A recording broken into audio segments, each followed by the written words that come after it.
നമസ്കാരം. ഇടക്കാലത്തിന് ശേഷം reporter TV ഉടമകളായ Augustine സഹോദരന്മാരുടെ പേര് വീണ്ടും തട്ടിപ്പുമായി ബന്ധപ്പെട്ട് ഉയർന്നു വരികയാണ്. അർജന്റീന ഫുട്ബോൾ ടീമിനെയും സൂപ്പർ താരം ലയണൽ മെസ്സിയെയും കേരളത്തിലെത്തിക്കാമെന്ന് വാഗ്ദാനം ചെയ്ത് നടത്തിയത് കേരളം ഇന്നുവരെ കാണാത്ത തരം വൻ സാമ്പത്തിക തട്ടിപ്പാണെന്ന് വ്യക്തമാക്കുന്ന റിപ്പോർട്ടുകളാണ് പുറത്തുവരുന്നത്. Reporter broadcasting corporation managing director Andro Augustine, മുൻ കായിക മന്ത്രി വി അബ്ദുറഹ്മാൻ, ഉന്നത ഉദ്യോഗസ്ഥർ എന്നിവർ ചേർന്നാണ് ഈ ക്രമക്കേട് നടത്തിയത്. റിപ്പോർട്ടർ TV മുതലാളിക്ക് തട്ടിപ്പ് കാട്ടാൻ മുൻ പിണറായി വിജയൻ സർക്കാർ പൂർണ്ണമായി കൂട്ടുനിൽക്കുകയായിരുന്നു.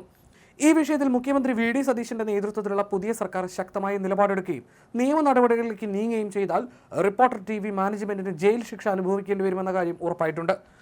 ഔദ്യോഗിക ഫയൽ പരിശോധനയ്ക്ക് ശേഷം സമർപ്പിച്ച അന്വേഷണ റിപ്പോർട്ടിലാണ് ഞെട്ടിക്കുന്ന ക്രമക്കേടുകളുടെ വിവരങ്ങൾ ഒന്നൊന്നായി പുറത്തു വന്നിരിക്കുന്നത്. വിജിലൻസ്, എൻഫോഴ്സ്മെന്റ് ഡയറക്ടറേറ്റ്, ആദായ നികുതി വകുപ്പ്, CBI, കേന്ദ്ര കോർപ്പറേറ്റ് കാര്യ മന്ത്രാലയത്തിന്റെ കീഴിലുള്ള CFIO എന്നീ ഏജൻസികളുടെ അന്വേഷണത്തിനാണ് റിപ്പോർട്ടിൽ നിർദ്ദേശിച്ചിട്ടുള്ളത്. ഒന്നും രണ്ടുമല്ല, നിരവധി തട്ടിപ്പുകളാണ് അഗസ്റ്റിൻ സഹോദരന്മാർ നടത്തിയിട്ടുള്ളത്. അവരുടെ ഇന്ന് കാണുന്ന പണം അത്രയും സമ്പാദിച്ചിട്ടുള്ളതും തട്ടിപ്പ് നടത്തിയ തന്നെയാണ്. പലപ്പോഴും രാഷ്ട്രീയ സ്വാധീനങ്ങൾ ഉപയോഗിച്ച് ഒതുക്കി തീർക്കാനായിരുന്നു അവർ ശ്രമിച്ചിരുന്നത്. അതോടൊപ്പം സ്വന്തം വൃത്തികേടുകളെ വെളുപ്പിച്ചെടുക്കാൻ അവർ റിപ്പോർട്ടർ ചാനലിനെയും ഉപയോഗിക്കുന്നു. അഗസ്റ്റിൻ സഹോദരന്മാരുടെ ഭൂതകാലം പരിശോധിച്ചാൽ തട്ടിപ്പിന്റെ കഥകൾ മാത്രമേ പുറത്തു വരികയുള്ളൂ. അതിൽ ആദ്യത്തേതാണ് അഗസ്റ്റിൻ സഹോദരന്മാർ പങ്കാളികളായി നടത്തിയ ഏഷ്യൻ മോട്ടോഴ്സ് വായ്പാ തട്ടിപ്പ്. വയനാട് കേന്ദ്രീകരിച്ച് പ്രവർത്തിച്ചിരുന്ന ഏഷ്യൻ മോട്ടോഴ്സ് എന്ന പാർട്ട്ണർഷിപ്പ് സ്ഥാപനത്തിന്റെ പേരിലായിരുന്നു ഈ തട്ടിപ്പ് നടന്നത്. 2013 അന്നത്തെ സ്റ്റേറ്റ് ബാങ്ക് ഓഫ് ട്രാവൻകൂറിൽ നിന്ന് കോടിക്കണക്കിന് രൂപയുടെ വായ്പകൾ ഇവർ കൈപ്പറ്റിയിരുന്നു. വായ്പ അനുവദിച്ചതിനു ശേഷം ബാങ്ക് ഉദ്യോഗസ്ഥർ ഷോറൂമിൽ നേരിട്ടെത്തി പരിശോധിച്ചപ്പോൾ വായ്പ എടുക്കാൻ കാണിച്ച വാഹനങ്ങളോ വിൽപ്പനയ്ക്കുള്ള മറ്റ് സ്റ്റോക്കുകളോ അവിടെ ഉണ്ടായിരുന്നില്ല. വാഹനങ്ങളും സ്പെയർ പാർട്സുകളും വാങ്ങിയതായി വ്യാജരേഖകളും ബില്ലുകളും നിർമ്മിച്ച് ബാങ്കിനെ വഞ്ചിക്കുകയും ലഭിച്ച കോടിക്കണക്കിന് രൂപ മറ്റ് ആവശ്യങ്ങൾക്കായി വകമാറ്റി ഉപയോഗിക്കുകയും ചെയ്തു. ഇതേ ബിസിനസ് കാണിച്ചും ഈടുകൾ മറച്ചുവെച്ചും ബാങ്ക് ഓഫ് ബറോഡ ഉൾപ്പെടെയുള്ള മറ്റ് ബാങ്കുകളിൽ നിന്നും ഇവർ സമാന രീതിയിൽ കോടികളുടെ തട്ടിപ്പ് നടത്തി. തിരിച്ചടവ് മുടങ്ങിയതിനെതിരെയും വഞ്ചനയും തുടർന്ന് ബാങ്ക് ഇവരെയും ഏഷ്യൻ മോട്ടോഴ്സിനെയും വിൽഫുൾ ഡിഫോൾട്ടർ, അതായത് പണം ഉണ്ടായിട്ടും മനഃപൂർവ്വം തിരിച്ചടയ്ക്കാത്തവരുടെ പട്ടികയിൽ ഉൾപ്പെടുത്തി. ഡെപ്റ്റ് റിക്കവറി ട്രിബ്യൂണൽ സർഫസി നിയമപ്രകാരം ഇവർക്കെതിരെ ജപ്തി നടപടികൾ ആരംഭിച്ചു. ജപ്തി നടപടികളിൽ നിന്ന് ഒഴിവാകാനും ബാങ്കുമായി വൺ ടൈം സെറ്റിൽമെന്റുമായി ഇവർ നൽകിയ ഹർജികളും അപ്പീലുകളും ബാങ്കിനെ വഞ്ചിച്ച സംഭവം ചൂണ്ടിക്കാട്ടി ഹൈക്കോടതി അന്ന് തള്ളുകയായിരുന്നു. ഐഫോണിനെ വെല്ലുന്ന മൊബൈൽ ഫോൺ ഇറക്കുമെന്ന പ്രഖ്യാപനത്തോടെയായിരുന്നു മാംഗോ ഫോൺ എന്ന പേര് പറഞ്ഞ് അഗസ്റ്റിൻ സഹോദരന്മാരുടെ മറ്റൊരു തട്ടിപ്പ്. ആൻഡോ, റോജി, ജോസ് കുട്ടി എന്നിവർ ചേർന്ന് 2016 പ്രഖ്യാപിച്ച മാംഗോ ഫോൺ തട്ടിപ്പിൽ വീണത് വമ്പന്മാരായിരുന്നു. മാംഗോ ഫോൺ ലോഞ്ചിന് അമിതാഭ് ബച്ചനും സച്ചിൻ ടെണ്ടുൽക്കറും എത്തുമെന്ന് പറഞ്ഞ് പരസ്യം നൽകിയെങ്കിലും അവരാരും ഇക്കാര്യം അറിഞ്ഞിരുന്നില്ല. അക്കാലത്ത് മാംഗോ ഫോണിന്റെ പരസ്യം നൽകിയ മാധ്യമങ്ങൾക്ക് പോലും അവർ പണം നൽകിയിരുന്നില്ല. മാംഗോ ഫോൺ വഴി ഇവർ പണം തട്ടിപ്പ് നടത്തിയത് ഫ്രാഞ്ചൈസി വാഗ്ദാനം ചെയ്തുകൊണ്ടായിരുന്നു. മുൻ മന്ത്രിയും പ്രമുഖ ബിസിനസ്സുകാരനും ഉൾപ്പെടെ നിരവധി പേരാണ് ഇവരുടെ തട്ടിപ്പിൽ അന്ന് വീണത്. 3 പ്രമുഖ വ്യക്തികളിൽ നിന്ന് മാത്രമായി 51 കോടി രൂപ ഇവർ അന്ന് തട്ടിയെടുത്തു. ഈ തട്ടിപ്പിലൂടെ ലഭിച്ച പണമാണ് ഇവർ റിപ്പോർട്ടർ ചാനൽ മുതലാളിമാരാകാനും മറ്റ് തട്ടിപ്പുകൾക്കും തുടക്കമിട്ടത്. ഇവരെ ചാനൽ മുതലാളിമാരാക്കാൻ എല്ലാ സൗകര്യങ്ങളും ചെയ്തു കൊടുത്തത് CPM നേതാവുമായിരുന്നു. കേരളത്തിലെ മുൻ മന്ത്രിയും മുസ്ലിം ലീഗ് നേതാവുമായ മഞ്ഞളാംകുഴി അലിയാണ് മാംഗോ ഫോൺ തട്ടിപ്പിന് ഇരയായ പ്രമുഖരിൽ ഒരാൾ. മഞ്ഞളാംകുഴി അലിയെ പറ്റിച്ച് ഇവർ തട്ടിയെടുത്തത് 18 കോടി രൂപയായിരുന്നു. വളരെ സമർത്ഥമായ വിധത്തിൽ വാഗ്ദാനങ്ങൾ നൽകിയാണ് അലിയെ ഇവർ കിണിയിൽ വീഴ്ത്തിയത്. മാംഗോ ഫോണിന്റെ ഗൾഫ് ഫ്രാഞ്ചൈസിയുടെ പേര് പറഞ്ഞായിരുന്നു ഈ കബളിപ്പിക്കൽ. മഞ്ഞളാംകുഴി അലിക്കും സഹോദരനും ദുബായിൽ വലിയ ബിസിനസ് കമ്പനികളുണ്ട്. ഇത് മനസ്സിലാക്കി ചുറ്റിക്കൂടിയ അഗസ്റ്റിൻ സഹോദരന്മാർ അലിയെ മാംഗോ ഫോണിന്റെ ഫ്രാഞ്ചൈസി എടുക്കാൻ നിർബന്ധിച്ചു. ഇതിനായി 15 കോടി രൂപയാണ് ആവശ്യപ്പെട്ടത്. ഇത് സംബന്ധിച്ച കരാറിലും ഇവർ ഏർപ്പെട്ടു. ഫോൺ വിറ്റുപോയില്ലെങ്കിൽ തങ്ങൾ തിരിച്ചെടുത്തോളാം, അത് അഗ്രിമെന്റിൽ ഉണ്ട് എന്നതായിരുന്നു ഇവരുടെ വാഗ്ദാനം. ഇത് പറഞ്ഞ് വിശ്വസിപ്പിച്ച് ഇവർ ചൈനയിൽ നിന്ന് ഫോൺ ഇറക്കുമതി ചെയ്ത് സ്റ്റിക്കർ ഒട്ടിച്ച് നൽകി. ഈ ഫോൺ ഒന്നും തന്നെ വിറ്റുപോയതുമില്ല. ഇതോടെ ഫോൺ തിരിച്ചെടുത്ത ഫ്രാഞ്ചൈസി തുക അലി ആവശ്യപ്പെടുകയാണ് ഉണ്ടായത്. എന്നാൽ ഫോൺ ഇവർ തിരികെ എടുത്തെങ്കിലും പണം നൽകിയില്ല. ഇന്ത്യയിലേക്ക് പണം അയക്കുന്നതിന് റിസർവ് ബാങ്ക് തടസ്സങ്ങളുണ്ടെന്നും പേയ്മെന്റ് നീക്കാൻ 3 കോടി രൂപ അടയ്ക്കേണ്ടതുണ്ടെന്നും പറഞ്ഞ് ഇതുവഴി 3 കോടി രൂപ കൂടി അദ്ദേഹത്തിന്റെ കയ്യിൽ നിന്ന് ഇവർ വാങ്ങിയെടുത്തു. അങ്ങനെ 18 കോടി രൂപയാണ് അഗസ്റ്റിൻ സഹോദരങ്ങൾ മഞ്ഞളാംകുഴി അലിയിൽ നിന്നും കബളിപ്പിച്ചു നേടിയത്. പിന്നീട് പണം തരാമെന്ന് പറഞ്ഞെങ്കിലും ഇവർ കബളിപ്പിക്കൽ തുടരുകയായിരുന്നു. ഒടുവിൽ സഹികെട്ട് ഇവർ UAE നൽകിയ ചെക്ക് മഞ്ഞളാംകുഴി അലി ബാങ്കിൽ പ്രസന്റ് ചെയ്തു. ഗൾഫിലെ ചുമതലക്കാരൻ ആൻഡ്രോ അഗസ്റ്റിന്റെ ചേട്ടൻ റോജി അഗസ്റ്റിനായിരുന്നു. ഇതോടെ ചെക്ക് കേസാകുകയും റോജി അഗസ്റ്റിനെ ദുബായ് പോലീസ് പൊക്കുകയും ചെയ്തിരുന്നു. തുടർന്ന് ഇയാളെ അറസ്റ്റ് ചെയ്ത് ജയിലിലും ഇട്ടു. അങ്ങനെ 2 ആഴ്ച റോജി ദുബായ് ജയിലിലാവുകയും ചെയ്തിരുന്നു. പെരിന്തൽമണ്ണയിലെ പ്രമുഖ ആശുപത്രി ഉടമയായ മൗലാന റഷീദ് എന്ന ബിസിനസ്സുകാരനെയും ഇവർ പറ്റിച്ചിരുന്നു. അവിടെയും കൊണ്ടും തട്ടിപ്പ് അവസാനിച്ചിരുന്നില്ല. കർണാടക ഫ്രാഞ്ചൈസി നൽകാമെന്ന് പറഞ്ഞ് മലപ്പുറത്തെ അബ്ദുൾ റഹ്മാൻ എന്ന സമ്പന്നനായ വ്യക്തിയിൽ നിന്നും 20 കോടി രൂപയായിരുന്നു ഈ മൂവർ സംഘം തട്ടിയെടുത്തത്. ഈ തട്ടിപ്പിന് ശേഷമായിരുന്നു മുട്ടിൽ മരമുറിയുമായി ഈ പെരുങ്കള്ളന്മാർ രംഗത്ത് വന്നത്. മുട്ടിൽ വില്ലേജിലെ വാഴവറ്റ, കുപ്പാടി, മേലേക്കവല തുടങ്ങിയ മേഖലകളിലെ ഭൂ ഉടമകളെ സമീപിച്ച് തടി വെട്ടാൻ സർക്കാർ അനുമതിയുണ്ടെന്ന് തെറ്റിദ്ധരിപ്പിച്ചാണ് പ്രതികൾ തട്ടിപ്പ് നടത്തിയത്. 2020-2021 വർഷത്തിലാണ് വയനാട് മുട്ടിലിൽ കോടികളുടെ അനധികൃത മരമുറി നടന്നത്. ലാൻഡ് അസൈൻമെന്റ് പട്ടയം അനുവദിച്ച ഭൂമിയിലെ ചന്ദനം, തേക്ക്, വീട്ടി, എബണി എന്നീ 4 തരം മരങ്ങളുടെ ഉടമസ്ഥത സർക്കാരിനാണ്. വൃക്ഷവില സർക്കാരിലേക്ക് അടച്ചാൽ പോലും ലാൻഡ് അസൈൻമെന്റ് പട്ടയത്തിന്റെ കൈവശക്കാരന് ഈ മരങ്ങളുടെ ഉടമസ്ഥത ലഭിക്കില്ല. 2020 ഒക്ടോബർ 24-ന് മുൻ ചീഫ് സെക്രട്ടറിയും അന്നത്തെ റവന്യൂ വകുപ്പ് പ്രിൻസിപ്പൽ സെക്രട്ടറിയുമായിരുന്ന ജയതിലക് IAS പുറത്തിറക്കിയ വിവാദ ഉത്തരവായിരുന്നു മുട്ടിൽ മരമുറിയുടെ ആധാരം.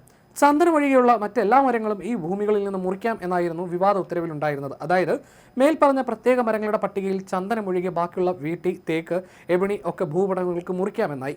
മരം മുറിക്കുന്നതിനെതിരെ പോലീസ്, ഫോറസ്റ്റ് ഉദ്യോഗസ്ഥർ തടസ്സം നിൽക്കാൻ പാടില്ലെന്നും അങ്ങനെ ആരെങ്കിലും നിന്നാൽ അവർക്കെതിരെ നിയമ നടപടി ഉണ്ടാകുമെന്നുമുള്ള അസാധാരണ വ്യവസ്ഥയും ആ ഉത്തരവിലുണ്ടായിരുന്നു. ആ ഉത്തരവോടെ വൃക്ഷവില സർക്കാരിലേക്ക് അടച്ചാൽ പോലും ഉടമസ്ഥത ലഭിക്കാത്ത ഈ വൻമരങ്ങളൊക്കെ ഉടമസ്ഥരുടെ സ്വന്തമായി മാറി. കേവലം 3 മാസം മാത്രമായിരുന്നു ആ ഉത്തരവിനുണ്ടായിരുന്ന ആയുസ്. എന്നാൽ ആ ചുരുങ്ങിയ കാലം കൊണ്ട് മാത്രം വലിയ തോതിൽ മരമുറി നടന്നു. ഉത്തരവ് ദുർവ്യാഖ്യാനം ചെയ്തുകൊണ്ട് എറണാകുളത്തും തൃശ്ശൂരും ഇടുക്കിയിലുമൊക്കെ കോടികളുടെ വനംകൊള്ള നടന്നു. എന്നാൽ വയനാട് ജില്ലയിലെ മുട്ടിൽ ഗ്രാമത്തിൽ നടന്നത് സമാനതകളില്ലാത്ത മരമുറിയായിരുന്നു. 1964 ശേഷം പട്ടയം ലഭിച്ച ഭൂമിയിൽ സ്വയം കിളിർത്തതോ കർഷകർ നട്ടുവളർത്തിയതോ ആയ മരങ്ങൾ മുറിക്കാമെന്നായിരുന്നു സർക്കാർ ഉത്തരവ്. ഇതിന്റെ മറവിൽ പ്രതികൾ കോടികൾ വിലമതിക്കുന്ന മരം മുറിച്ചു കടത്തിയെന്നാണ് അന്വേഷണത്തിൽ കണ്ടെത്തിയത്. മുട്ടിൽ വില്ലേജിൽ നിന്ന് മാത്രം 15 കോടി രൂപയുടെ മരങ്ങളാണ് മുറിച്ചിട്ടുള്ളതെന്നാണ് കണക്ക്.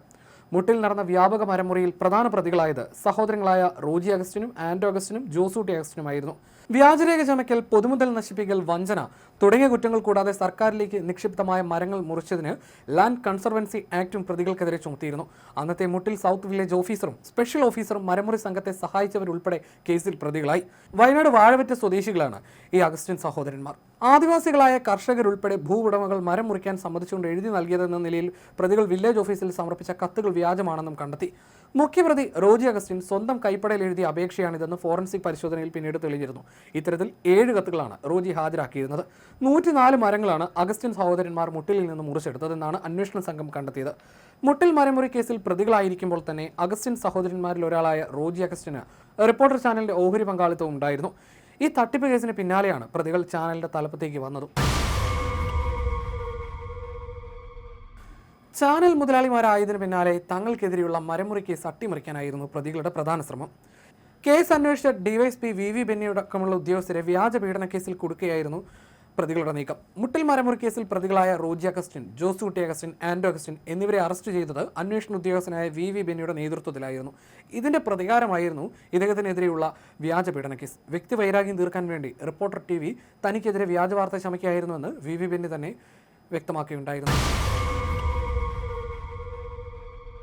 റിപ്പോർട്ടർ ചാനൽ ഉടമയായ ആൻഡ്രോ അഗസ്റ്റിനും സംഘവും കേരള ജനതയെ കബളിപ്പിക്കുന്നത് എങ്ങനെയെന്ന് വ്യക്തമാക്കുന്ന സംഭവമായിരുന്നു മെസ്സി എപ്പിസോഡ്. അതേസമയം സംസ്ഥാനത്തെ പ്രമുഖ വ്യവസായിയായ ഗോകുലം ഗോപാലിന്റെ ബിനാമിയായി നിൽക്കെയാണ് ആൻഡ്രോ അഗസ്റ്റിൻ എന്ന ആരോപണങ്ങളും ശക്തമായി ഉയരുന്നുണ്ട്. ഇത് ശരിവെക്കുന്ന വിധത്തിലുള്ള ഇടപാടുകളും ഗോകുലം ഗോപാലിനും ആൻഡ്രോ അഗസ്റ്റിനും തമ്മിലുണ്ട്.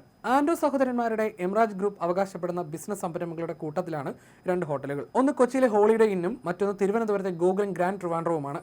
ഇക്കാര്യം എംരാജിന്റെ വെബ്സൈറ്റിലാണുള്ളത്. എംരാജിന്റെ ഡയറക്ടർമാരിൽ ഒരാൾ ഗോകുലം ഗോപാലിന്റെ മകൾ ലിജീഷ ഗോപാലിനാണ്. കൂടാതെ അഗസ്റ്റിൻ സഹോദരന്മാരുടെ ഭാര്യമാരിൽ ഒരാളും മറ്റൊരു ബന്ധുവും എംരാജിന്റെ ഡയറക്ടർമാരാണ്. എന്നാൽ ഗോകുലം ഗ്രൂപ്പിൻ്റെതാണ് ഈ ഹോട്ടലുകൾ. ഈ ഹോട്ടൽ ഗോകുലം ഗോപാലൻ ഏറ്റെടുത്തത് റിപ്പോർട്ടർ ചാനൽ മുതലാളി ആൻഡ്രോ അഗസ്റ്റിനെ മുന്നിൽ നിർത്തിയായിരുന്നു. 250 കോടിയുടെ ഈ ഇടപാടിൽ 75 കോടിയോളം പോക്കറ്റിലാക്കാനാണ് ആൻഡ്രോ ശ്രമിച്ചത്. ഫുട്ബോൾ താരം ലയണൽ മെസ്സിയെ കേരളത്തിലെത്തിക്കുമെന്ന പേരിൽ 126 കോടി രൂപ വിദേശത്തേക്ക് കടത്തിയ സംഭവത്തിലും ഇതിന്മേൽ അടയ്ക്കേണ്ട 12 കോടി രൂപയുടെ GST വെട്ടിപ്പിലും റിപ്പോർട്ടർ ചാനലിനും മാനേജ്മെന്റിനുമെതിരെ നിയമ നടപടികൾ കടുപ്പിച്ചിരിക്കുകയാണ് സംസ്ഥാന സർക്കാർ. പലവിധ ആരോപണങ്ങളിൽ കുടുങ്ങിയ റിപ്പോർട്ടർ ചാനൽ മാനേജ്മെന്റിനെതിരെയുള്ള ആദ്യത്തെ വലിയ സാമ്പത്തിക കുരുക്കായിട്ടാണ് ഈ സംഭവം വിലയിരുത്തപ്പെടുന്നത്. ലയണൽ മെസ്സിയെയും അർജന്റീന ടീമിനെയും കേരളത്തിലെത്തിക്കുമെന്ന പ്രചാരണം നടത്തിയാണ് റിപ്പോർട്ടർ ചാനൽ അക്കൗണ്ട് വഴി 126 കോടി രൂപ വിദേശത്തേക്ക് മാറ്റിയത്. അമേരിക്കയിലെ ടൂർ പ്രോ LLC എന്ന സ്വകാര്യ കമ്പനിയുടെ അക്കൗണ്ടിലേക്കാണ് ഈ തുക കൈമാറിയത്. അർജന്റീന ഫുട്ബോൾ അസോസിയേഷന്റെ ഇന്റർനാഷണൽ കൊമേഴ്സ്യൽ ഏജന്റാണ് ഈ കമ്പനിയെന്ന് അവകാശപ്പെട്ടിരുന്നെങ്കിലും ഇവരുമായി ബന്ധപ്പെട്ട് കേസ് നിലനിൽക്കുന്നുണ്ടെന്നാണ് സൂചനകൾ. കേസിന്റെ ഗൗരവം വർദ്ധിപ്പിക്കുന്നത് അതിലെ അവസാന സ്വീകർത്താക്കളായി നിൽക്കുന്ന വിദേശ ഏജൻസികൾ സാമ്പത്തിക കുറ്റകൃത്യങ്ങളുടെ പേരിൽ അമേരിക്കൻ അന്വേഷണ ഏജൻസിയായ FBI നിരീക്ഷണത്തിലും അന്വേഷണത്തിലുമുള്ളവരാണെന്ന വിവരമാണ്. അന്താരാഷ്ട്ര തലത്തിൽ തട്ടിപ്പ് കേസുകളിൽപ്പെട്ട ഏജൻസികളിലേക്ക് കേരളത്തിൽ നിന്നുള്ള കോടിക്കണക്കിന് രൂപ ഒഴുകിയെന്ന സംശയം കേസിന് അന്താരാഷ്ട്ര തലത്തിലും മാനങ്ങൾ നൽകുന്നു. പ്രധാന സ്പോൺസർ സ്ഥാപനമായ RBC, അതായത് റിപ്പോർട്ടർ ബ്രോഡ്കാസ്റ്റിംഗ് കമ്പനി, പദ്ധതിയുടെ ആദ്യ നിർദ്ദേശം സർക്കാരിന് സമർപ്പിച്ച ഗോട്ട് ആഡ് ഗ്ലോബൽ LLP എന്നിവയുടെ യഥാർത്ഥ ഉടമസ്ഥാവകാശത്തെക്കുറിച്ച് വ്യക്തമായ അന്വേഷണം വേണം. കടലാസ് കമ്പനികളെ മുന്നിൽ നിർത്തിയാണോ ഇടപാടുകൾ നടത്തിയതെന്ന സംശയം നിലനിൽക്കുന്നുണ്ട്. പദ്ധതിക്കായി ഉപയോഗിച്ച മൂലധനത്തിന്റെയും ഫണ്ടിന്റെയും യഥാർത്ഥ ഉറവിടം ഏതാണെന്ന് വിശദമായി പരിശോധിക്കേണ്ടതുണ്ട്. RBCയും അനുബന്ധ സ്ഥാപനങ്ങളും സ്വീകരിച്ച പണത്തിന്റെ ഉറവിടത്തിൽ സുതാര്യതയില്ലെന്ന ഗുരുതരമായ സംശയങ്ങളാണ് റിപ്പോർട്ട് മുന്നോട്ട് വെക്കുന്നത്.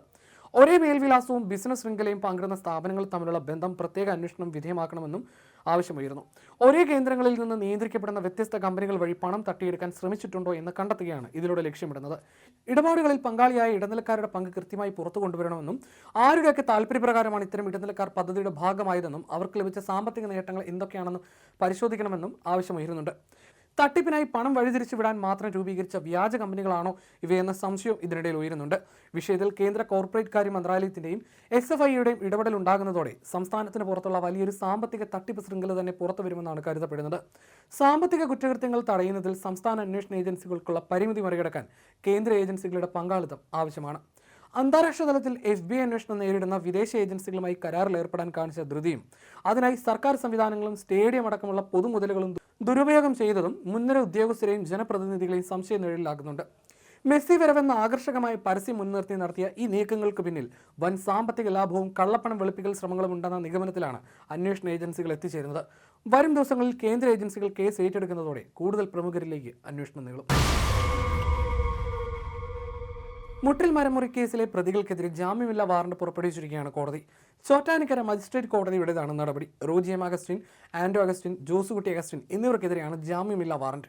ഈ മാസം 6-ാം തീയതിയും 10-ാം തീയതിയും മുട്ടിൽ മരമുറി മരം വിൽപ്പന കേസുമായി ബന്ധപ്പെട്ട് കേസ് ചോറ്റാനിക്കര മജിസ്ട്രേറ്റ് കോടതി പരിഗണിച്ചിരുന്നു. എന്നാൽ കഴിഞ്ഞ 2 തവണയും കേസ് പരിഗണിച്ചപ്പോൾ പ്രതികളായ അഗസ്റ്റിൻ സഹോദരന്മാർ കോടതിയിൽ ഹാജരായിരുന്നില്ല.